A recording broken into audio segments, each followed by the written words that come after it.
This episode of Hat Trick Hockey is brought to you by Tony's Joint.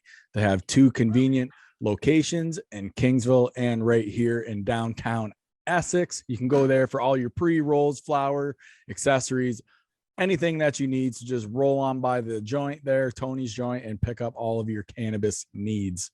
And what is going on, everybody out there, all of you beauts and beauties? This is episode number 90 of Hat Trick Hockey, which is always brought to you by our good friends over at GL Heritage, the official beer of Hat Trick Hockey. See my sweet shirt here? If you like that, you can just go on to our link, smash the link on the post here, go into our merch store for all your sweet HTH merch. We now have lady sizing is available as well. So we have lady shirts that are in the store now too as well. So ladies, feel free to check those out. Rob, this being episode number 90, it's the Ryan O'Reilly edition of Hat Trick Hockey. He's played 13 seasons, 922 games, 234 goals, 423 assists, 657 points, two-time world championship gold medalist. He's a World Cup gold medalist, World Cup silver medalist. He's a Lady Byng winner. He's a Selke winner. He's a Conn Smythe winner. He's a Stanley Cup champion, and he is actually the current St. Louis Blues captain. I'll bring in my boy, my line mate, Rob. What's going on, man? As you can tell by the way we sound here, Rob and I are fucking battling right now. So we're going to fight through this for you guys. Rob, Rob's on the IR right now.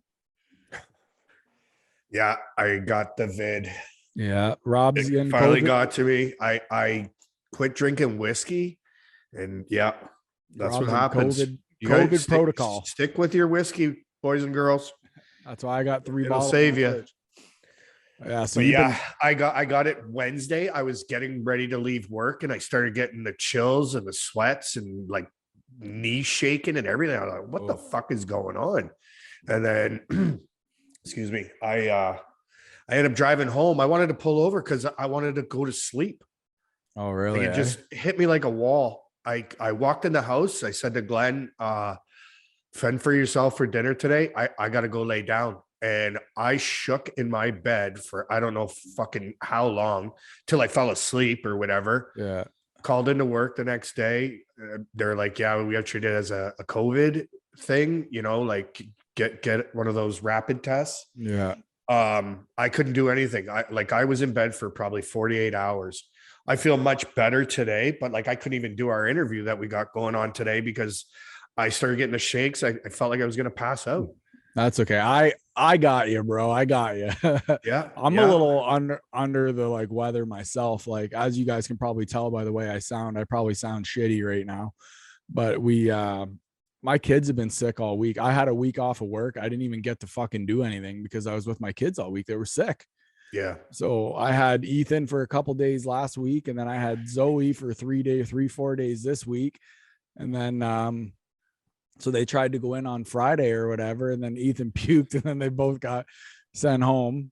So then we picked up Quinn from school today. Sorry, it was Thursday that we picked up Quinn. Thursday that they got sent home because of Ethan. But then, so we pick up Quinn Friday, let's say. So we pick up Quinn, and we're fucking driving home, and Ethan pukes all over the fucking van. I mean, all over the fucking van. Like, not what I was trying to get him to like keep it like to where it was like on himself, you know what I mean? Because then I could just clean him up, chuck him in the tub. Yeah, that was wishful thinking. So poor E-Train, the kids are sick. So by the way, before we get started, before we get going on anything, I want to wish my mother-in-law Marty a very happy birthday, because it was happy birthday, Ma. I love you. First, so Ma's a beaut, so big supporter of the show. So I just wanted to say happy birthday to her. Rob, let's hop into it. Let's get right into it. 73s. What a fucking game the other night. What a game the other night. Carter Dembinski. Save some for the rest of us, kid. Holy fuck. This kid goes in there, nets 4 in less than 10 minutes. Threes are up 4-0 before we blinked. He had a natural hat trick in the first 7 minutes? I don't even think it was that. Like, it was unreal. He had a goal, 24 seconds in? Yes, they scored 24 seconds in. So, and then it was just fucking just boom, boom, boom, boom. Knowles was great in that. Chittle scored a fucking absolute beautiful goal. Like, just little how's she going and just goes in and snipes. Like me and you, as soon as he scored, me and you just looked at each other like, wow. Like that was a fucking beauty goal. Essex outshot them 41-29 during that They're game. fucking rolling. They are. It was 5-1 after the first period. Essex only gave up 3 power plays in that game. That's a lot different, boys. From Essex to Moortown, right? Like they're giving Moortown up got 9 power plays, and Moortown got a bunch of penalties. That kid tried to scrap there, and then near the end of the first period, Halsey was fucking sitting on a kid at the blue line. So yeah, it got pretty chippy. It got a little crazy towards the end of the first, but I was talking to like, I think it was Jonesy there. I was talking to him during the second intermission, I want to say. And he was like, I hope nothing goes nuts during this third period because he'll get guys kicked out for the next round. Yeah. Now anything after the 10-minute mark, if they fight, they're gone for that game and the next game. Yeah, so it's like, you don't want to have that going into Bell River. No. So now we have Lakeshore in the Stobbs final. We have Lakeshore now. So that's going to be a fucking great series. That series, actually, I believe it kicks off Tuesday. Does it kick off Tuesday? Yep. Tuesday in Bell River, Friday in Essex. And then I think it's so it's Tuesday, April 5th. They're playing in Lakeshore at 7 p.m. And then Friday the 8th, they are in Essex at 7 p.m. And then Sunday the 10th, they're back in Lakeshore at 7 p.m. And then the 12th, they're back in Essex at 7 p.m. So those are your first 4 games for everybody out there that wants to go to the game. Guys, it was such a nice fucking turnout the other night at the game. It was so nice to see that many fans in the building. They sold a shitload of beer. I know that.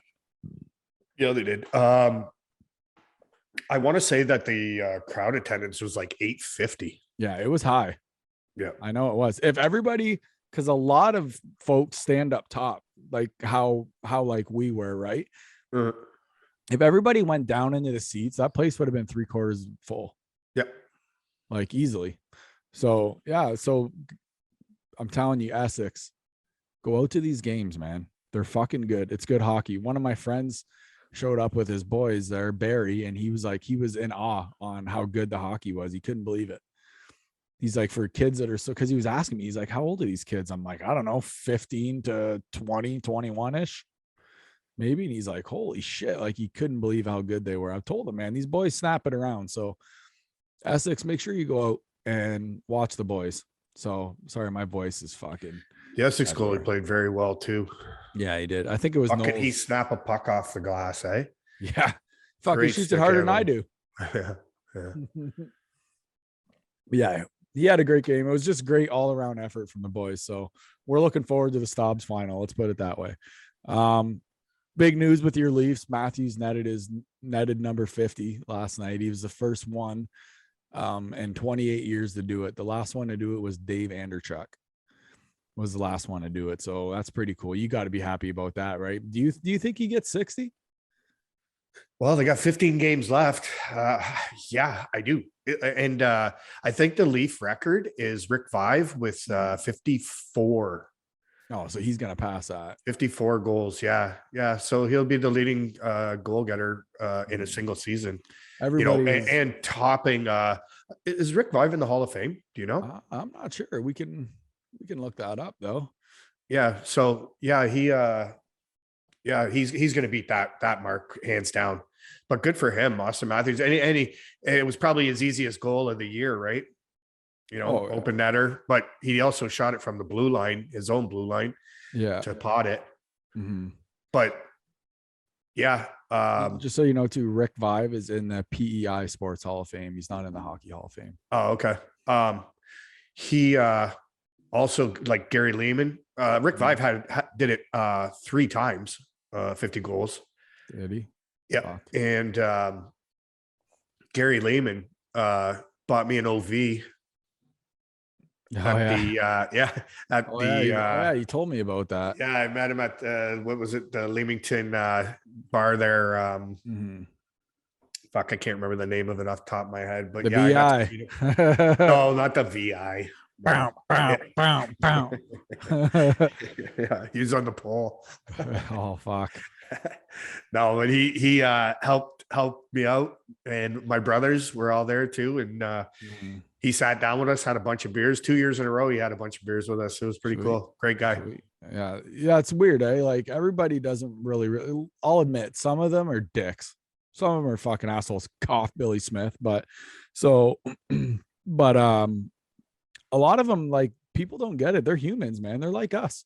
They'll sit down, if you like, we tell everybody, we've said it on the show 100 times. Scotty Gomez, if you didn't know who he was, you would never know that guy made 65 sheets playing hockey. Yeah. Like you would but never you know, like then you got guys like Billy Smith that are supposed to be around people and be nice to people and fuck whatever, and then you're a total dick when I meet you. Like I fucking wanted to fight him. He was a total dick when he played hockey anyway, so yeah. But then I just heard him on Chicklets. I think it was Chicklets. Yeah, he went on Chicklets. And I was just listening to one of their episodes and sounded like a super nice guy. Yeah, well, when I met him, because he's talking to a bunch of pro hockey players. To us, we're nothing. Pigeons. We're nothing to him, right? Yeah. But literally, like, some guys need to realize that the fans and stuff are the ones that pay your fucking contract. So yeah, I'd never say a fucking word to him again. Going on from an asshole to a good guy. So we got Jonathan Taves, Captain Serious, played his 1,000th game. Good for him. Last night. So that's pretty fucking cool. I've always been a Taves fan. Yeah. Well, I think he's won 2 cups? I think so. Yeah. With Chicago, right? 2 to 3, I think. I think he's won 2. But yeah, he's just one of those guys that he's ultimate captain. He's all about the team. Stuff like that. I could fucking see him maybe getting a trade and going for another cup. Well, they're in a rebuild, right? They got to do something for him. He's given so much to that organization, Kane too, right? You know, like help him out, help a brother out. Like Patrick Kane too is fucking. He's another one. When they went into all this shit, they should have pulled those two aside and been like, "Hey, listen, like this is the plan. Do you guys want to stick around? Do you want to be traded? Do you want to, like, what do you guys want to do?" You'd be surprised. They probably would have stayed if they were just honest with them up front. But remember, a while back, they didn't know anything. They didn't know that they didn't know that they were going into a rebuild. So I don't know. Yeah, that organization started everything started getting hush hush in that organization, right? Well, ever since all those allegations and shit. Yeah. Well, even before that. But they knew it was all going to come out sooner or later, right? Yeah. Yeah. Definitely. That was that Kyle Beach stuff or whatever? Yeah. Yeah. That was fucking hard to watch, but we're not going back to that. The thing that you'll probably like, so the Red Wings, all they got to do is give up 12 goals this year, and then they can go around the clock. You get a fucking Flavor Flav clock. Yeah, they've given up 1, 2, 3, 4, 5, 6, 7, 8, 9, 10, and 11 goals in a game now. It's crazy. Fuck, man. But then there's nights you watch them and they're so good. They're phenomenal. Yeah. Well, I wouldn't go with phenomenal, but they're good. They were good enough to keep me interested in watching the game, you know, they had a little bit of a stretch there. They beat Carolina. They beat the Rangers. And then there was one other team that had a stretch that they did like 2 or 3 of these teams in a row. And then they go into like Ottawa and then they fucking get beat 7-2 or something like it. And that's a team they should beat, you know? Oh yeah. Me and Rob are fucking just wounded right now. Fucking wounded, both of us. Like, listen to the sound of my voice. I'm listening to myself talk and I'm like, oh my God, I feel sorry for the listeners right now. Bro, you're always listening to yourself talk. Sorry, guys. Last thing before we flip over to our interview, Rob and I are going to keep it short this episode. Obviously, we're both fucking dying. So Keith Yandel's Ironman streak could come to an end at 989 games as he could be out with an illness. They haven't said whether it was COVID. I think if it's not COVID, do you give him a shift? Absolutely. Like, you know what I mean? Absolutely. Like even if you put him on ice and change as soon as the puck gets dropped, skate right off. Yeah. You know what I mean? He's a blue liner, right? So you can put him right on the blue line, right next to the fucking boards, next to the door, and just like Kessel did. Technically, could you do that right off the opening face-off? Why couldn't you just start him and then as soon as the puck drops, skate off? But that counts as a shift. Why wouldn't it? True. Puck was dropped because I think Kessel started. Kessel to extend his when I think he had a daughter, right? I Yeah. know he had a baby. His second one. Yeah. So no, it's his first. Oh, was it first? That was his first. Yeah. I thought it was the So second. I think they were playing the Wings, but his coach gave him one shift. They had the private jet sitting there waiting for him, eh? Yeah.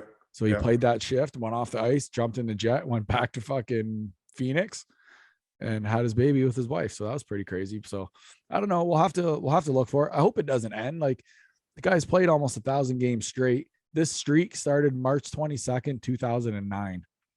Wow. Is when. And by the way, March 31st, I think it was March 31st, 79, I want to say. Quick note was that was the date that the WHA combined with the NHL. So that brought in the Oilers, Whalers, and I think one or two other teams. I just read that the other day real quick, so I just kind of thought about it. So I figured I'd blurt that out real quick. So that was pretty cool. What do you think? Should we just go to our interview? Yes. We're beat up. Please. So we'll go over to our interview. Rob obviously was out for this. He was super sick. So I sat down with Darren Banks, and he was a great interview. So enjoy. He's got tons of fucking stories. He's amazing. He's a Windsor dude too. So everybody enjoy Mr. Darren Banks. Roll it. Showtime. Woo, woo. Well, this next cat here with us, I've been wanting to get this guy on here for a while. He's a former Leamington Flyer. He's played at Brock, IHL, AHL, UHL, overseas. He's also a former Boston Bruin, Windsor boy. Let's welcome to the show, Mr. Darren Banks. Darren, how you doing, man? Awesome. Thank you. How are you? I'm doing okay. Been a little sick as of the past couple days. We're trying to fight it off here, but we're doing okay for the most part. Hey, you're in Las Vegas right now, aren't you? Yes, sir. I heard you got a nice gig there. Yeah, I mean, it's fun. It's busy. Yeah, and I've got a kind of carte blanche, kind of run around the casino and be a little crazy, but everyone that comes has a great time. Oh yeah, of course. Hanging out with you, they're gonna have a good time. I'll make sure. Hey, so you were born in Toronto, but you moved to Windsor, right? Yeah, I was born and I was adopted by my parents, so I don't know how old I was. So for all I know, I grew up in Windsor. I went to school there, and I never lived in. I don't even remember Toronto at all. Oh, okay, sweet. And you also played a bunch of sports growing up, didn't you? Like you didn't play just hockey. No, I played a lot of baseball. I was actually probably a better baseball player than hockey player, but it was boring to me. So, but I played basketball. I played a couple of years of football. Wasn't really a big fan of football. And no, I didn't like guys hit me for no reason. And then it was like you couldn't really retaliate, so it wasn't all that fun. I mean, I even played a little lacrosse. Oh, did you? Man, you played everything. Yeah, I mean, my father was like, "Listen, son, go out there and play everything. Just have a good time." And I excelled at all the sports, so it was just like I was just having a good time. But hockey was the one I kind of stuck with. Man, especially football. Like you're a big guy, right? Like you, because I met you at the Probert run a few years back. Well, the last one they had. So my dad runs this stop at Colchester Bar and Grill. Tom, you know Tom. So my dad runs the stop there. So I had met you. And one of the things that I couldn't get over is when you shook my hand was like, I felt like a little kid when I shook your hand. And like, I'm not really the smallest of guys. Like I have pretty big hands myself, but when I shook your hand, I felt like a child. Yeah, I'm a pretty large kid. But yeah, you were super cool, super nice. So I think we even snapped a photo together. I'll probably use for the post for this whole episode. So thank you for that, by the way. What brought you into Leamington? How did you end up with the Flyers? I don't even know how old I was. I think I was 16 or 15, somewhere in there. And Windsor Minor was just kind of screwing me around. So I said, "Oh, I'll just go play junior C." So that's there. And played for a while. I bounced around so many leagues, so many places. I should have known my pro career was going to be the same way because I was everywhere I mean, I played tier 2 in Toronto for a little while. And then it was like, I don't want to stay here. I want to go home, play junior B with all my buddies, not thinking hockey would be a career. It was just having fun. Right. So, and I, not one guy to lean away from not having a good time all the time. So when, like how old were you when you realized like this could be a career? Like I could make a living doing this? You know what? I think I was in my second year of university. I'd gone to Bowling Green and I seen guys get drafted. And I'm like, I'm a better player than those guys. And then I went to Brock University, not knowing what Canadian University had for you. And I think my second year there, I was like, I've had enough of school. I want to make a living at playing hockey. And I had people tell me it's not going to happen. You know, just forget about it. And I remember like literally my roommate, who was same kind of player I was probably a little meaner, but was same kind of player, played aggressive, could score, could skate. And he's like, what are you, nuts? Like, it's just not going to happen. You haven't been drafted. I said, I'm telling you, you're going to see me watch. You're going to come and watch me play in Toronto. I guarantee you. And literally not even 4 years later, I was playing in Toronto. That's crazy, man. Just like, oh yeah, watch us. Well, sometimes people use that as fuel, right? When someone says you can't do it, it's like, oh yeah, watch this. Yeah, it was, you know, I happened to me when I was 15 years old. I was a captain of Windsor minor. What is that? Bantam major, maybe. Yeah. I was captain of the team. The next year I get cut by the coach. What? And I'm like, for real? And my dad's like, don't worry about it, son. So I actually played for a travel team in St. Clair Shores, Michigan, and played Pioneer in Windsor at the same time. So I played for 2 whole entire year. My dad said, don't let anybody get in your way of your goals and what you want to do. So he was willing to drive me and spend the money and the time. I was willing to put the effort out there. Yeah, that's great advice too, on his part too, by the way. What did you end up studying when you were at Brock? Sociology. Oh man. I wouldn't even know where to start with that shit, man. You know what that was? What do you think? And there's really no wrong answer. Oh, okay. That's perfect. I said, I could do this. Oh, hell yeah. So after Brock, you went into the IHL, ECHL, you spent some time in Knoxville. How was your time in Knoxville? So that's where I started. I actually started in Salem during training camp and got traded to Knoxville in the East Coast League. Donnie Jackson, who had played for, I think, maybe 2 of the Stanley Cup teams on Edmonton, was my head coach. And he loved me to death. And he's like, just go out there and you be you. And I think I got called up to the Fort Wayne. And I played like 3 or 4 games and he wanted me back. So I went back. And when I went back, literally a week later, Calgary called and said, we want to sign you. Oh, so it's like, see ya. I was like straight to Salt Lake. So I finished the rest of the year. I think I got there end of January, finished the rest of the year there, played in the playoffs. And then I signed with Calgary the next year. Oh, wow. So you ended up making it into the NHL. You went undrafted. Like that's hard to fucking do. Like not a lot of guys can do that. Let alone a guy that plays your style of play. You know what I mean? Yeah. Well, you know, when I seen the guys that were drafted, and there were times even when I was in Salt Lake before I went to Boston, that they wouldn't play me because they had to play their first and second rounders. Like they were just obligated to them. Yeah. And I've got to find a way to get out there so they'll play me, so someone will see me. Right. And, you know, and I think I answered the bell a little too quickly, taking Boston right away. There were probably some other teams out there, but I signed with them right away. And, you know, that's the way it goes. But, you know, it just changed some things. And then, you know, my career kind of, in the NHL kind of got, probably my own fault for running my mouth a little too much, but it is what it is. But that's what happened. When like was it when you kind of realized that you had to add the element of your game to fight to like, hey, did you have any like coaches or anything that say like, hey, like if you want a shot at this is what you have to do type deal, or was it something that you just knew? It was something I knew, but I liked it.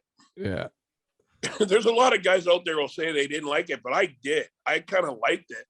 And I was like, I would have coaches tell me, Banksy, not tonight. Don't, you know, I don't want you fighting tonight. And I'm thinking this guy takes a run at one of our guys. I'm going after him. Right. Game time. I liked it at times. And yeah, I don't think I was never scared of anybody, but you always kept your eye, kind of on a swivel with certain guys in the ice. You couldn't trust them. Like, I don't have a problem. I never jumped anybody my whole career, unless it was like a 5-on-5 and you're just jumping anybody, right? Yeah. But I jumped anybody my whole entire career. I square off with any guy. I didn't care. I know. I've seen the videos. Holy shit. I'm watching your freaking YouTube. I'm like, it was all just scraps, Darren fighting. I'm like, holy shit, this guy's fucking fought everybody. Where's his goal? Yeah, well, let's go to that. You did end up with a couple goals in the show. Who did you score your first one on? Well, I scored my first and my second on the same goaltender in the same game. So it was Brian Hayward in San Jose. So I actually had 2 goals and assists in that game. And I was going for the Gordie Howe. I was trying to fight anybody on San Jose. I ran the goalie one time and just kind of bumped him, and nobody in their team came after me. And I just kind of chuckled. But I remember it had to be the last 3 minutes of the game. We were killing them like 8-3 or 8-4, something like that. And in my mind, the only thing it was is don't make a mistake defensively, right? It was so easy for someone to get sent down the minors. You didn't want to make a mistake. Yeah. And the coach kept putting me on the ice trying to get a hat trick, but I was too worried about playing defense. Yeah. So I'd keep coming back to the bench, and I turn around and he'd go, "Banks, you're back up." And I'm like, "Is this guy for real? Like, what's he trying to do?" Not thinking about trying to score a goal. I just didn't want to get scored against. Yeah. I'm shocked. Like he didn't actually say to you, like, "Hey, we're trying to get you your third here. Go out and fucking bury one."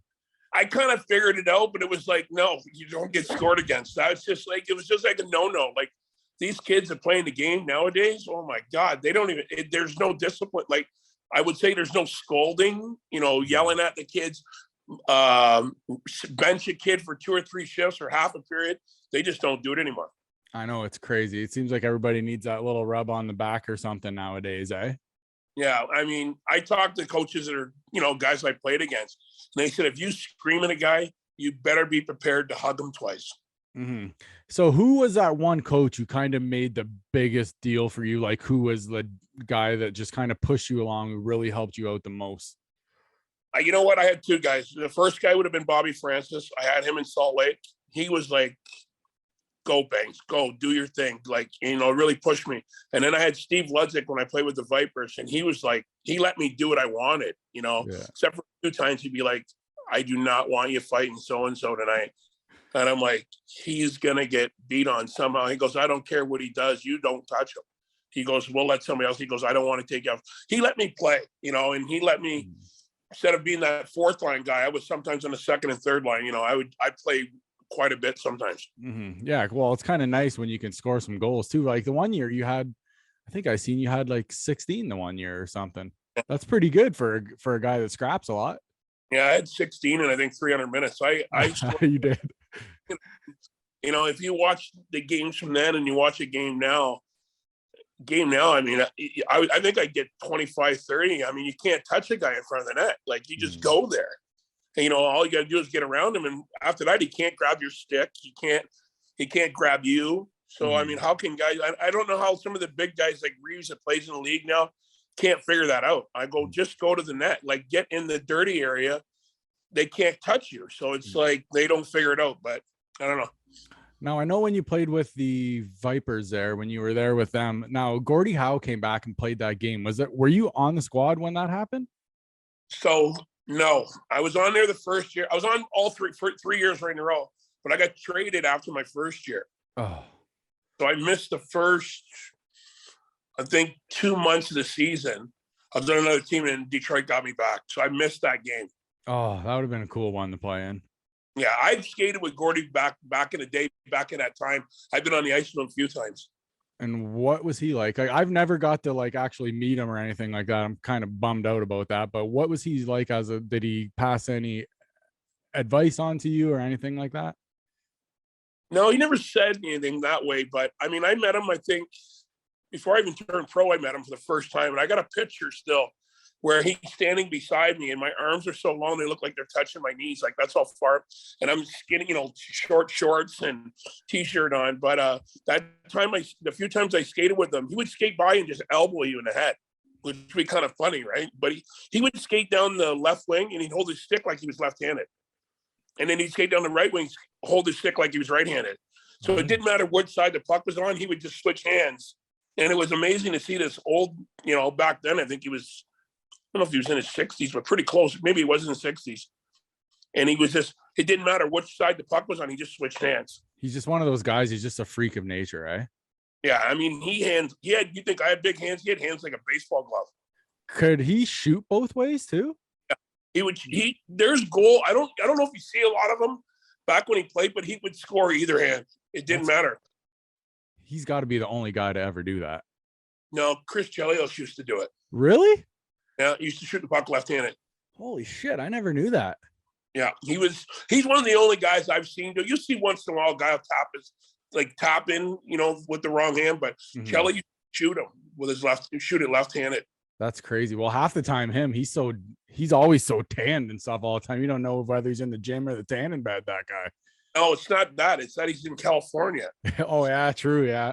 He trains all summer and he's always tanned. I mean, you see him now, he's tanned on every show he's on. I know he's a freak of nature too, that guy, like riding his bike in the sauna, like stuff like that. Like I've heard a bunch of crazy stories on Chris Chelios. He could have played till he was like 55, I bet you. Oh, I bet he could have. He was to me, I put him in the same thing as a like Lidstrom or something like that. Like those guys could have played longer than they actually did. I think the reason why Lidstrom retired is because he didn't like Babcock. Oh, that could be very well too. And that probably wouldn't be the first time that's happened, dude, because I heard that guy was a dink. He just talked her in, So your first NHL training camp, was that Calgary or Boston? Calgary. So who was all in that camp when you went in? Lanny McDonald. Oh, wow. Ronnie Stern. That whole 1988 Stanley Cup team was there. Oh, okay. First year was kind of a wake up. And it was kind of funny at the same time, too, because you'd go there and you'd be in great shape. Because that's the way it was back then. Like you had to come to camp in shape. Unlike back in the 70s, they went there to get in shape. And every night you're out drinking. And it was kind of funny. It was like, holy smokes. I trained all summer I guess I trained so I could skate and then drink that night and come back and skate the next day. But then my next year I went back, and myself and Kevin Grant, everybody, they cut the whole entire team except for two of us. So I was 3 days from the opening game in 1991 and thought I was going to play in Calgary. They didn't say nothing to us. And then it was like the day before, they were like, okay, you guys are getting sent down. We had no idea. I mean, I think I played like 7 exhibition games. And again, my role, I knew what my role was. So, and Tim Hunter was there that year. So it was, I was trying to, get his spot, but obviously, a veteran like that, it's kind of hard to beat a guy out of that spot. And then that year I broke my jaw in Salt Lake. And I think at the time Hunter just got hurt. And I think I was on the verge of getting called up, and I broke my jaw. And I remember I came in the dressing room Monday morning to the trainer and said, hey, ready to pack my bags. The only place you're going is to the dentist to get your mouth wired. Oh, so how long did you have to have that? Well, believe it or not, I got it wired on Tuesday and I played Thursday. And they wouldn't let me. It was funny because I go, I'm dressing. Like, I don't care what you guys say. And they're like, well, you're not going to play. And I said, yeah, I'm going to. So I would serve, back then you get bench minors for something, too many men on the ice or whatever. I would serve those penalties, and all I do is just pray to God there was a play. So I could just hop out and go into the play. Yeah, and jump in the play. Other times on the bench, coach like, just sit down. But by I think 2 days later, I had a makeshift mask on my helmet, and they didn't have those broken jaw mask things. Yeah. I took a goalie's mask and cut the middle of it out, and I had just the bottom piece over my face. And I would go, but then guys were grabbing my face, and I think I had the wires in, and I told the trainer, I think we're in Phoenix, I said, get that thing off my mask, because one more guy grabs me by the face, I'm going to spear somebody. Yeah. Off, but I had like rubber things over these metal things through my teeth, and I would fight with it on, but I didn't care.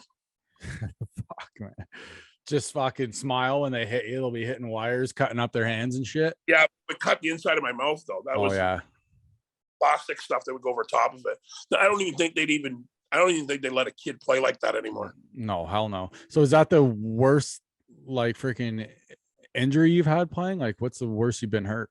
Well, broken jaw, yeah, but I mean, I separated so here's Boston now. We're in my second year, I think. I can't remember what year it was. Yeah.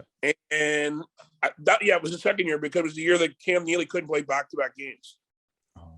And so every game that there was a back-to-back, Boston would call me up. No matter how many games I played in a row in the minors, I'd go up to the NHL the next day and play that game. Then finally I said to my agent, I go, I'm going to play 120 games. I'm fighting every guy in the NHL, and I'm going to fight every guy in the minors because they want to earn their spot like every guy does, right? Mm-hmm. And I said, I'm not going to do this. I go, they're going to kill me. And so Boston said, we'll go back down, and on Monday we'll call him back up, and he'll stay here, make his way here, or we'll trade him or whatever. And I went down, and I got innocently bumped into the shoulder and separated my right shoulder. Came back after 6 weeks, and kind of the same thing on my other side, and separated. I was out for 5 weeks with that. So back-to-back shoulders, coach yelling at me saying I don't want to play it. I just want to practice. I'm like, this guy for real. Yeah. Fighting with him every day. Broke a scaphoid bone. He just didn't believe me. I shot a puck at him, and there was a lot of FUs back and forth at each other. And the next year, he's the assistant GM in Boston, and I just get buried. Oh. Never ever again. Jesus. Why didn't Neely play like games that are back to back? He got kneed by Ulf Samuelsson in like 1990. Oh, okay, I remember that. And where he got kneed turned into a Charlie House, it actually turned a bone. So he was like off for a year, and then he couldn't play back to back games. Mm-hmm. I think he played 50 games, he scored like 37 goals, something crazy like that. That's nuts, man. Yeah, he was one of those pure goal scorers too. Right? Yeah. And then that shit happened to him. And he could fight. Like he came to the league fighting. He didn't come to the league scoring goals, but he could fight. Mm-hmm. And then that was the year that I was playing. Every game he didn't play, and it didn't matter. I played 3 games in a row in the minors. And that Monday I had to play the game in Boston. I'd fly to Boston, I lived in Boston, so I'd go to Boston, play there. And then the next day they'd send me back down. And it was this was going on like 3 weeks this went on. Yeah, that's crazy. That's a lot of hockey. That's a lot of time on the road. That's a lot of fighting. It's a lot on you. Yeah, probably why my hands are all buggered up now. But yeah. One of the guys too that was actually on that team that I really like is Raymond Bourque. So can you kind of tell us like what was he like in the room, on the ice, stuff like that? Well, anytime Ray said anything, the whole dressing room just stopped. The coach could be going on, and guys were not really paying attention because I brought started the first year. And guys weren't really paying attention, and say all of a sudden Ray would say something, and whatever everyone was doing, they just stopped. But he was what a great man. I mean, I think I had a girl coming to town, and Ray gave me his car or something to go pick her up. It was like some Mercedes, and he let me go pick her up. But he was just a great guy, and I mean, God, he'd stay on the ice forever. And he, like, when we won a face-off at the beginning of every period, he would get the puck and he would take a slap shot from the red line. So I remember one time we won the draw. I spun around from the wing and I scooped up around and I cut through the middle. The puck zipped right by my head. And I go, what the fuck, man? He goes, you know what I do every game. Yeah, that's at all the time. But the guy would have like 6 pairs of gloves. His hands were sweating so much they were switching on his gloves. They'd bring in his sticks. No, here's mine. I get my stick, cut it, tape it up, away we go. He'd get his sticks, 3 dozen sticks, check the blade, little flex, didn't like it, throw it away. Check the blade. He would do this with all of his sticks, and then they would take those sticks, he'd sign them, and then they would sell them or whatever. Yeah, give him. Yeah, that's crazy though, man. Well, I was so happy when he won the cup. Yeah, I called him. Did you? Yeah, I'm like, Bubba, congratulations, man. 20-something years you waited for this, and you've been close a few times, but you finally got your ring. Mm-hmm. One of the best moments too, man. Like just Joe just handing him the cup and just like here, and it was one of the best cups things I've ever seen. Fuck, man, I got so many questions for you. I'm just trying to pick out the good ones here. Oh, I forgot to mention too, when you were with the Vipers, didn't you win a Turner Cup there? Yeah, 1996. And how was that? What did you guys do after that? Did you guys go out? Well, you guys probably obviously went out to like celebrate. You guys have you guys blow up the town or what? Yeah, you got to remember the Red Wings. That was their first year they won after 40 years. Yeah. So they went on a Friday night. They went on Friday night. We're still in the playoffs. We're in Long Beach. They get in that car accident on Saturday. Yeah, that was crazy. We lose in Long Beach. We fly back right after the flight. Now the whole city is like, Red Wings. They don't know if guys are going to live. Our game, we win. I don't remember, score 3-1, something like that. We go absolute berserk. When we step off the ice, after we do all, skating around the cup and everything, we step off the ice. My father come down from the stands, and I grabbed him, and I took him right in the dressing room. So the only people in the dressing room was our team and my dad. So it was, it was a great moment for him. He's done everything in the world for me, but he came in there. This is before any other family members were in there. My dad was like right in my stall with me. Mm-hmm. And then, then obviously everyone came in there, but about a week late, we partied. It was insane. We destroyed the cup. Guys were cracking beer bottles off opening the beers on top of the lid of the Turner Cup. Oh no. Throwing it in the pool, and it's part wood. So it warped in the sun and it snapped one of the guys, Bradshaw, Dan Casa, Wayne Presley, we're in Presley's pool. We've got a picture as the cup breaks as we're all holding it. And one of them was the league pissed? Well, yeah, no, we went and got a new trophy and got it all fixed. Oh, all the things we had this trophy put back together, but in the picture, I don't think you can see it. The next day when we had, they brought us all back with the fans there and stuff, we had taped it, and the captain's holding the back of the cup up like this so it doesn't fall over. Got a new thing engraved on the top of it. Oh man, guys, just killing it. It was a good time. And then we went to the finals again the next year. So it would have been Red Wings win back to back. We go back to back, and we lose in game 7 of the finals. Oh, it was actually pretty sweet. So you guys got to play at the Palace. Yeah, well, that was the best. We had our own plane. We flew to Kalamazoo. It was a 17-minute flight. Come on. Like, we could have drove there. No, we had our own plane. We flew everywhere. We flew everywhere the night before, played the game, and as soon as the game was over, we flew home. That's crazy, though. You 17-minute flight. You guys are probably like, what the hell? You can't even enjoy a bag of chips by the time you get there. Or by the time you're done them, you're there. We had it down with we had 6 different flight attendants, and they came like 2 and 2 and 2 and 2. And the guys sat in the same seats, right? Like, you got the card table guys, which I was part of. Mm-hmm. Then you have another card table guys, and you got these guys sitting around over here and other guys. And as soon as you got on, there was your drink already sitting there. They knew exactly what you wanted. Nice. That's the pro hockey life. Yeah, it was. Hey, where was your favorite? Here, this is kind of a two-part like freaking question here. What was your favorite city to be in playing, and what was your least favorite city to be in playing? I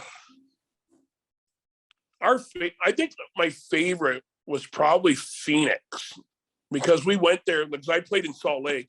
Mm-hmm. And we played there my first year 12 times before we played them in the playoffs. So we went there 12. We played them 24 times in the season. Wow. And when I got to know people out in Phoenix. We go golfing and stuff like that. My least favorite, and it wasn't my least favorite. The only reason it was my least favorite is because I go to Quebec City. Great place to go. Said I never wanted to live there. I said it's a great place to go out, but never want to live there. Mm-hmm. Well, what happens? I get traded to Quebec. Oh. And while I'm there, I'm living in the most French place, don't speak English, and I hate it. And I remember I used to joke with the guys. I go, I love Quebec. If I ever got traded here, I would hate it. And I definitely did. I was there, I think, for 4 or 5 games, and then I got out of there. Oh, thank God, eh? I just... you think you're learning French as a Canadian kid that you'd be able to pick it up. I couldn't understand anything. I wouldn't either, and I am French. I can't even speak the language. Not a lick of it, man. I can read it, though. Can you? Yeah, I could read it. Back then I can. I don't know if I can now, but back then I could read it. And I remember the reporters wrote something about me that I didn't like. And I cornered the reporter in the dressing room, had my hand like ready to go around his neck. And I said, listen, you might think I don't understand French. Well, I can read it. I might not understand you, what you're saying, but if you put it in print and I see it again, I'm going to beat the hell out of you. What did he say about you? He was just saying I didn't want to be there and going on and on. And yeah, so what, it was true, but it didn't matter. Yeah. Well, some of them, anything for a fucking story too, right? Like even if they print some shit that's not even right or even close to accurate. Yeah, saying I said something when I didn't say anything. Oh, that's fucking some dummy reporter. Yeah, well, he almost got dummied in the dressing room. Yeah, he was probably shitting himself when you back him up into a corner, though. Because he thought, I didn't understand, because all they would do is ramble around French. Everyone would speak French. Mm-hmm. Yeah, that's a shitty experience when you don't. Because I went there for hardball one time, I want to say, and it was like that. Like even though a lot of them know how to speak English, they won't to you. Yeah, you ever notice that? Boy, which is 15 minutes out of Quebec City, and that's complete French-speaking people. They don't speak English. Even if they know how, they don't do it. Mm-hmm. So I remember the first 4 or 5 days there, I ate at Subway every day because I could order in French there. Subway's good, though. Yeah. I don't mind it. The only meal I was eating back. But when it's only Subway, it kind of sucks, too. Hey, what city had the best nightlife? Like, what city did you go out and just fucking tear it up in? LA. Oh, yeah. Can you tell us a story or two about LA? Here's my first, I think I was only in LA once or twice in the NHL. Skating around in the second period, and I see this guy against the boards and he's shooting me the finger. And I'm like, fuck's this guy, right? He's just going on and on. So I'm you skate around. I go to the bench. I'm sitting there. Adam Oates goes to me. He goes, you know who that is? I go, no idea. He goes, Tony Danza. Like, who's the boss or whatever it was called? Yeah. So I'm like, all right. So I remember we won in LA. It was a pretty high scoring game. And everybody's rushing to get to the Forum Club, right? And so I walk into the Forum Club, get up there. And this guy comes up, standing at the bar looking to get a drink.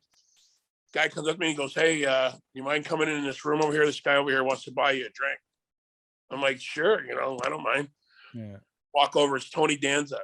He goes, hey, buddy, I'm just joking.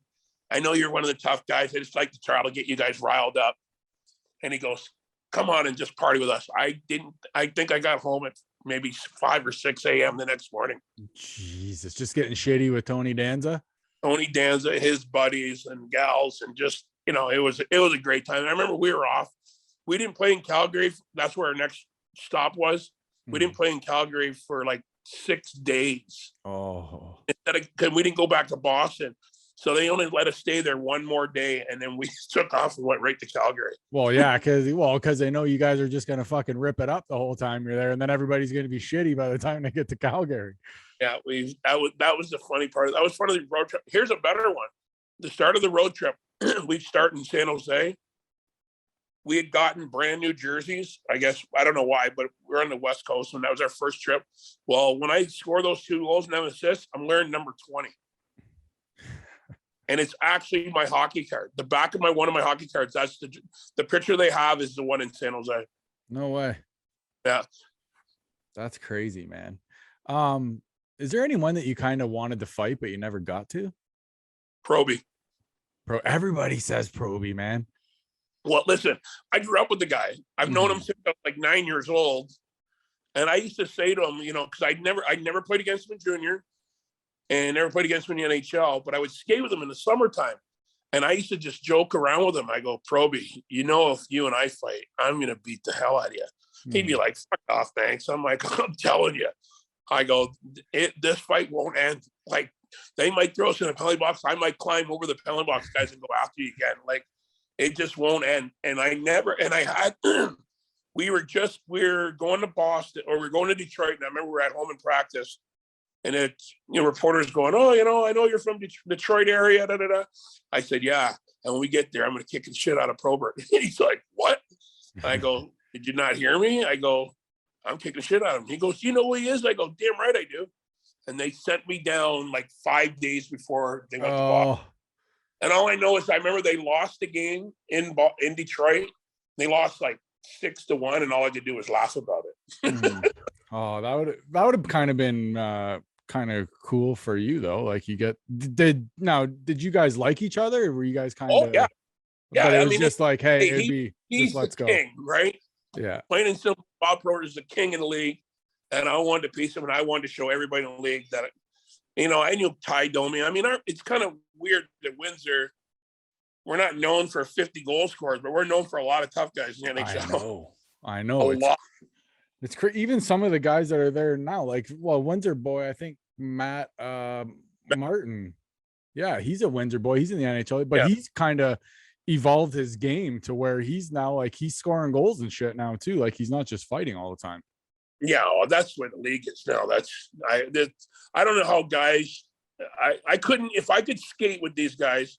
I don't think I could play because I'd want to kill guys all the time. I'm like, you see a guy with his head down, run him over. Like, nothing.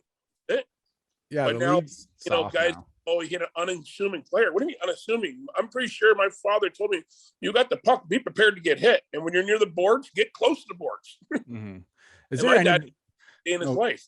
Is there anybody in the league that you just, or just anybody that you actually that you just fucking hated, just genuinely hated? Like in the league? Or no, I mean, just when you were there, like you might not hate them now, but I mean, is there just any guy that you like, if I ever get to play you, it's you're done, besides Proby? No, and I didn't hate Proby, but no, I don't think there was anybody I hated. I mean, you just played the game. There were guys, like I said, there were guys that you had to be conscious with, and this is something the coaches would tell you back then, to be like, hey, you have your head on the swivel when so-and-so's on the ice. Mm-hmm. Like he's not the cleanest guy out there, but if you're going to skate around with your head down, he's going to knock it off. Oh yeah, you fought McSorley, didn't you? Yeah, a couple times. I've seen the one. You guys had some nice tilts. Yeah, he cross-checked me in the face in Boston. So he'll tell a different story, but he stuck me and I went after him to fight him, and he just cross-checked me in the face. What the hell? Hang on. No, you're good. But no, I can still like freaking hear you. But he cross-checked you in the face. Like, how much do you follow hockey nowadays? Like, do you still follow hockey a lot nowadays? Or are you watching games here and there? No, I actually go to almost every night's game at home here. So I follow it. I don't follow it much on TV because I'm not really home when the games are on. But I follow it quite a bit. I mean, I know what's kind of going on a little bit. If you had to guess from right now, the way everything's going this year, who do you think is going to win the cup? Oh, well, I got a couple teams. I got Colorado. Me too. I mean, I don't know how you stop those young kids. They can fly. And then I really like Florida. Mm-hmm. Oh, I think Florida's better but Tampa Bay's got Vasilevsky. That's their big thing. And, Kucherov and all those guys get going, but Florida they're clicking, and then you can't count out Carolina. You know what I mean? Like, it'd be great to see Edmonton, but I just don't. Their defense is horrible, and their goaltending's horrible. Yeah. Hey, you want to know something crazy about Vasilevsky? So the Red Wings could have had him in the draft, and instead they chose Kyle fucking Quincy. Really? Yeah. He and I are buddies. Who's that, Quincy? Yeah, he lives in Colorado. Fuck all the time. Yeah, I was just like, fuck, like Vasilevsky, look at this guy. Like, you know what I mean? He's a freak of nature. Quincy was like, he had his time. He was good in Detroit. I didn't mind him. But like, it was just like, but look at Vasilevsky. It's a little more sexier with him, eh? You know what? There's guys out there probably in every team. You go, this guy, if he wouldn't have been taken, or if he wouldn't, this draft pick wouldn't have been traded, he'd have been on a different team. And, that's the way the bounce, goes. But I mean, Connor McDavid, I'm watching this guy play yesterday. There's no more exciting player in the league than that guy. He's so fast. He literally, I watched him yesterday in a game. The defenseman's backing up. He picked up the puck, and all of a sudden he went by him like he was standing there.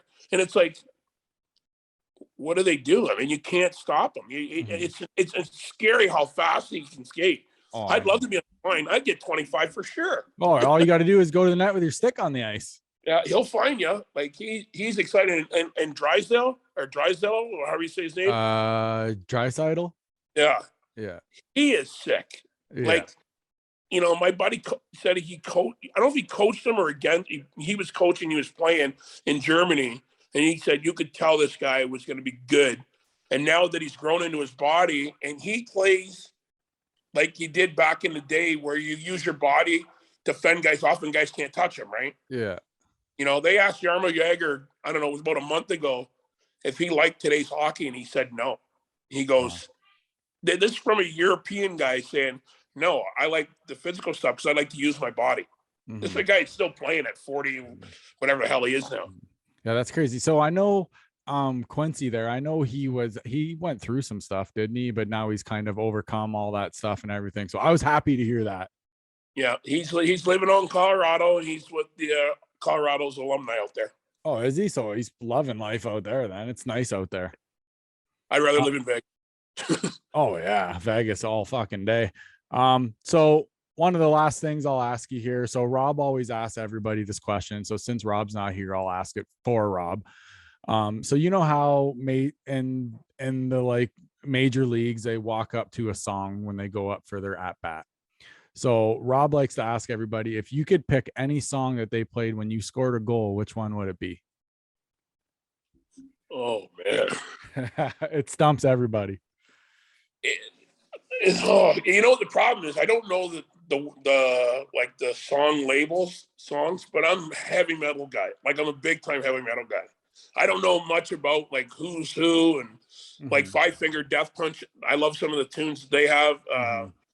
That's the kind of music I like. So it'd be with some kind of heavy metal band. I don't know what song, what title, but if I heard it, I would get into it. Beauty. Hey, are you going to be doing the Probert rides again soon or anything? Or yeah, I'm actually coming back to Windsor next week for Skate for a Cure, I think it's called. Oh, okay, yeah. Odds for a Cure, but I just had wrist surgery, so I can't play, but I'm coming back. They asked me to still come, and then I just talked to Danny the other day because the pro ride's on June 26th, so I'll be back for that.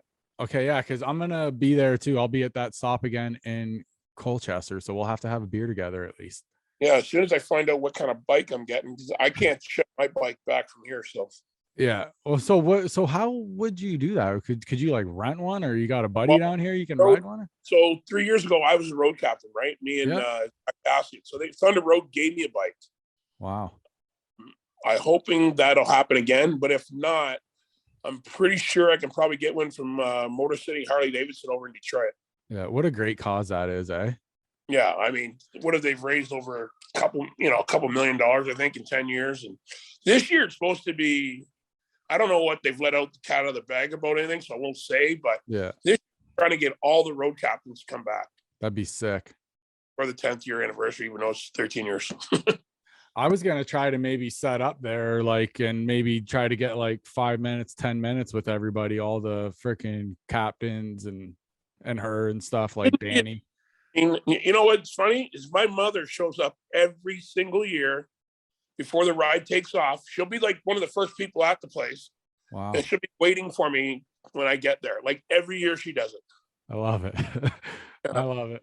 All right, Darren, I don't want to hold you up too long. You're a busy guy and everything. I just want to say thank you. You are welcome on this show anytime, dude. Anytime.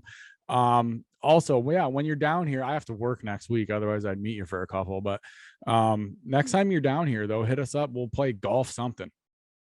Yeah. As soon as I heal up from this wrist surgery, I'll be ready. All I do is play golf. So yeah, we're down. If you're down in September-ish, our 73s there, they have a pretty sweet golf tournament every year. So maybe you can come in there and play with us.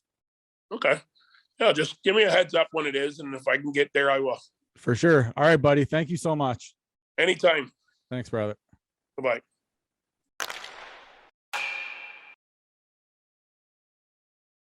And there he was, folks, Mr. Darren Banks, that guy. I said to him during the freaking interview when I met him at the run, the fucking Bob Probert run. Anyways, so when I met him there, when I shook this guy's hand, I felt like a child when I shook this guy's. Like, look at the size of my fucking hands. Okay, I have big hands. And when I shook this guy's hand, I'm telling you, I felt like a little kid. He was that big. Yeah. So he's a beauty. And you obviously didn't get to hear it because you were sick. Well, you'll hear it when this episode I'll be comes out. listening to it when everybody else is listening to it. But he's going to come play golf with us. Awesome. So he might actually be around for the 73s tournament. Well, that'd be sick if he could So come. he said he golfs all the time. So the plan for me is we're going to get D-Mac and Banks in, and you take one and I take one. Obviously, Mac will have to come with me for obvious reasons. But Darren Banks will be right up your alley because Darren likes to sip a couple while he so you and him will be it will be really funny to see you guys standing next to each other because he's so I'll big. get after it with him. But yeah, he's a beauty. So thank you, Darren, and hopefully we get to see you soon. Kind of a shitty note on the first part of the back half of the episode here. Eugene Melnick, Senators owner, passed away. He was having some health issues and stuff like that. He was pretty young, eh? Still like He was 62. I think, he was 62 or 63 or something like that. Yeah, that sucks. I heard he was a little eccentric. Yeah. But you can be called, like, I would be called crazy because I don't have money. He would be called eccentric because he has money. Yeah. So it's just a richer version of crazy, right? Do you think, like, as bad as it sounds, and I don't want, like, I'm not being an asshole or anything when I say it, but do you think the Senators move now? Do you think they go into Ottawa now? Because they're trying to get them into Ottawa. Like, actually, he was trying to, right? He was trying to get an arena built and all that shit. Hopefully they do, because we're in Canada, it's called. It's just outside of Ottawa. It's like a suburb. It's kind of like a Mississauga to Toronto type deal. Okay. But it's like outside of the city. Like, why the fuck would you do that? Yeah. Well, they didn't want to build an arena for them, so they went where they needed to go, right? So hopefully it's not like Arizona going to play in a fucking high school rink. Yeah, college rink, 5,000 like it seats. doesn't even hold 5,000 people. Like, what are you doing? How does the NHL okay that? I don't know. Joke. I think joke. Uncle freaking Gary just likes it there. They need to put them, like, where were they? I think it was Wit on Chicklets or something that said that they need to be in Glendale or something. Yeah. Or Scottsdale, or I think it's Scottsdale. Scottsdale, I think he said. He's like, put them in Scottsdale. He's like, they'll fucking sell out every night there in Scottsdale. Yeah. I don't know why they wouldn't. Like, why the fuck? Maybe they're in Glendale right now and they want to move them to Scottsdale. I don't know. I'm not really a huge Arizona Coyotes guy, so I don't follow hockey enough to know that. Yeah. Jack Campbell's coming back. So that's a good Let's hope he's got a lot of mental rest. Yeah. Do you think he comes back to old Jack Campbell? I really hope so. Fuck, it's only going to pump the tires on the boys because they're fucking flying right now. Ever since they lost to Montreal, go out and beat Florida, go beat Tampa Bay, go beat Boston, and not by, one. Mm-hmm. They put up some pretty good numbers. They had Boston 6-2 at one point in that game, and they ended up winning 6-4 or whatever. But yeah, did you watch the last game against Jets? I was just watching it before I came down. It was on Leaf TV because I wasn't up last night. I was fucking dead. You want to know what I just thought about the other day? Speaking of that, of the Leafs TV. Want to know? Okay, so old school hockey night and freaking hockey night in like freaking Canada. There was Bob Cole and Harry Neal. Do you want to know who would be an amazing guy for hockey night in Canada? Joe Bowen.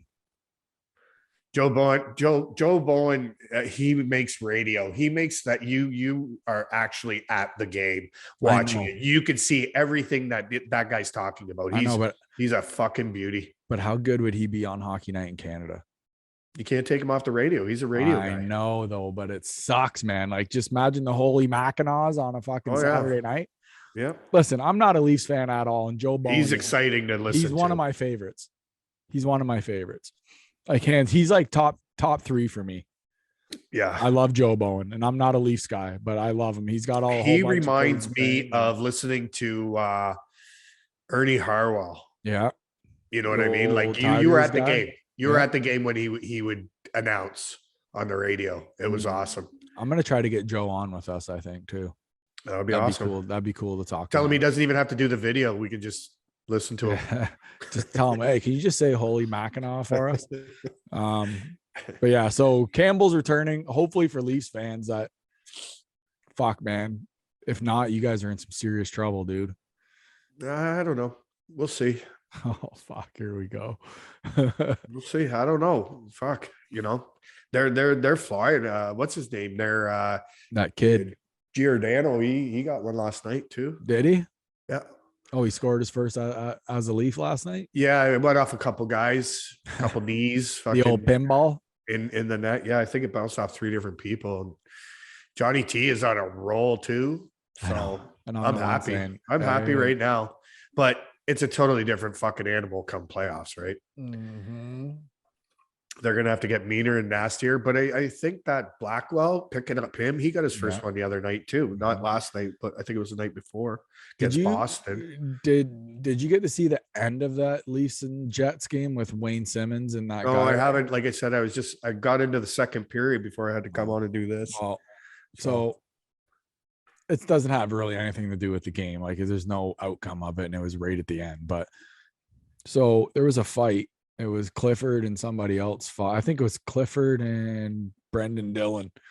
So they fought with like 2 minutes left to go in the game. Well, Simmons and this other guy are the whole time they're fighting. Was it Stanley? I'm not sure, but they're big Windsor Spitfire defensemen. I'm not sure. So they're back and forth, John, the whole time. They said during the fight that Simmons and this guy were John at each other. Right. They get everything broke up, whatever. They're lining up for a face-off or whatever. They're still John at each other. I'm like, they're gonna fight. What does the ref do before the puck drops? Blows a whistle, gives them each a 10. Bye, guys. So they couldn't fight. Taking all the fucking fun out of it. But I understand what he was doing because he was trying to get it to where the last couple minutes of the game wasn't a fucking gong show. Which is what we love the gong shows. It's weak. So you can't chirp somebody and you're getting a 10-minute misconduct. No, I think it was because he knew they were gonna fight and shit was gonna get out of hand. That's why he fucking just said 10s and bye. He was just kind of more or less getting reins on the game, is what he was doing. I understood the move. I do too. I get it. But I was just like, fuck, let him go. If the guys are willing to go, fucking let him go. Yeah. You know what I mean? Fuck it. Just as long as everybody doesn't start pairing off, then you got issues. But other than that, if they're going one-on-one, fuck it. If these two guys have a beef, just let them fucking take care of it. Yeah. Because if those teams play against the big deal? It's just going to get fucking stupid. I'm sure they do play Winnipeg one more time. That's what I mean. You're better off to just let them fucking go and get it out of your system. Well, now you just put it in somebody else's hands, right? Yeah. Well, now you just fucking. Now that referee gets to deal with it in the next game. Yeah. You just tell them, boys, just do it early, do it clean, and let's go. Last thing here before we go to our last segment, which is always Beauty of the Week. Did you see that Gudis hit on Doc? Oh fuck yeah. Textbook. That was awesome. That was so old school. He's an animal. That guy's such an animal. I wish Toronto would have picked him up. He's a tough motherfucker too, that guy. He'll fight. But everybody was like, oh, he low bridged them. They were calling him Marchand. I'm like, dude, the hip hit the fucking right near the top of his thigh, near his hip. That was a perfect hit. Oh, you got him. Textbook. Yep. And he went. He didn't low bridge him. It was a clean hit. It was a beautiful hit. Yeah. Beautiful hit. That could have been bad though. That could have ended bad. Oh yeah. When guys flip like that, fuck. You go ass over tea kettle. Yeah. You could get hurt. When your head's down here and your skates are up in the air like this, it's like, oh.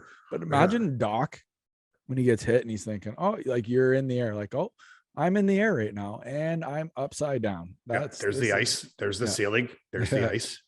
That's not good. No. But luckily no one was hurt. Textbook hit. It was everywhere. It was splattered everywhere. Yeah. Rob, let's move on to the Beauty of the Week. My throat's killing me, man. My throat's killing me.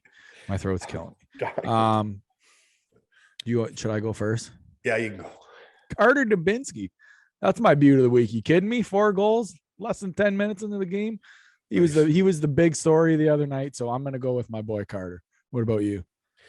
I'm going to go with the coaching staff of the 73s, just getting her done the way they needed to, pulling out all the stops.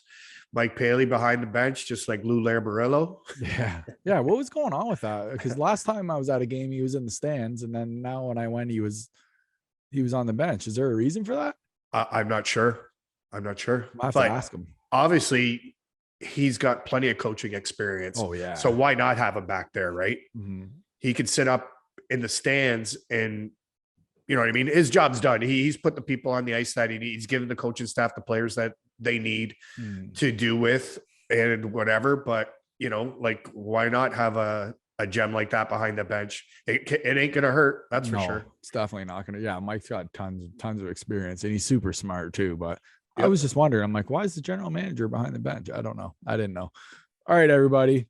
We're out of here. We're out.